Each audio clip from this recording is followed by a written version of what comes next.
Audio Jungle. On est une entreprise familiale ici depuis 1982. Donc, c'est mon grand-père qui a fondé l'entreprise il y a plus de 35 ans. Puis moi, je suis arrivée, l'entreprise, ça faisait 3-4 ans qu'il était propriétaire. Ça fait que moi, je suis allée l'aider. On avait 3 employés à ce moment-là. On est une 60aine présentement. C'est un beau succès familial dans le sens que là, Raphaël est dans l'entreprise avec nous depuis environ 5 ans. Puis, bon, ben lui, il voit plus grand que moi j'ai vu. Moi, j'ai vu plus grand que mon père a vu. Puis c'est la continuité, tu sais. Ben, c'est une histoire un peu de passion aussi que j'ai vue à travers ma mère. Elle a toujours mis beaucoup de cœur dans son organisation. Puis j'ai vu ça aller à travers le temps. Puis ça m'a motivé. Dans les années 90, je dirais que là, le vêtement de protection a comme émergé dans le secteur des alumineries, parce que dans les faits, on est né des alumineries, là. C'est de leurs besoins en protection, là. Puis étant donné qu'Équipement Saguenay était déjà lié à Alcan, en fait, là, on a développé le vêtement. Il y a 25 ans environ, on avait à ce moment-là un problème de production. J'ai fait plein de recherches au Québec avec des consultants qu'on a engagés.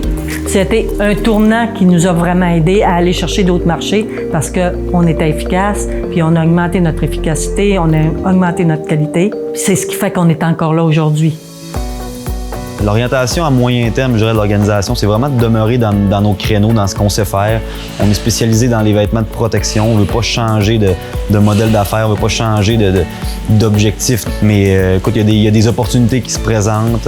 Il y a des nouvelles normes, la santé et la sécurité, ça augmente d'année en année. C'est par le développement international aussi. Donc, pour ce qui est de la croissance, nous, ça va vraiment être de pousser notre savoir-faire vraiment dans des pays qui pourraient en avoir besoin. C'est sûr qu'il faut s'adapter à la compétition internationale parce que de faire au Bangladesh, au Pakistan, quand tu payes les gens 3 $ par jour, c'est pas une réalité du Canada. Nous, en s'adaptant, ce qu'on fait, c'est vraiment y aller avec des produits à valeur ajoutée, de donner un service, d'essayer de modifier nos produits pour vraiment répondre à des besoins spécifiques. Les entreprises qui sont concurrentes, eux, vendent vraiment du volume, donc ils vendent un produit très standard qui peut répondre à certains besoins, mais dans notre cas, à nous, on particularise un peu nos vêtements avec des broderies, des coupes différentes. C'est un peu là qu'on va les distinguer.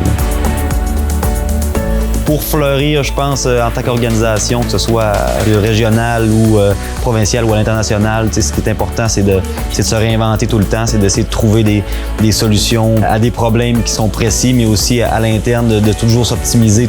Les gens qui travaillent ici, je pense qu'ils aiment venir travailler ici. Le but, c'est justement de travailler ensemble, de s'assurer que tes gens à l'interne sont heureux dans leurs conditions de travail.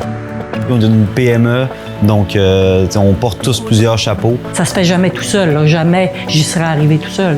Ça me prend vraiment l'équipe extraordinaire avec laquelle je travaille tous les jours. Puis on a une belle ambiance et on y tient. C'est pas juste à coudre des vêtements qui fait que l'entreprise elle est ce qu'elle est maintenant. C'est vraiment une affaire d'équipe, là. Chacun a contribué et comme je dis souvent, on a tous ramé dans le même sens pour en venir où on est là aujourd'hui.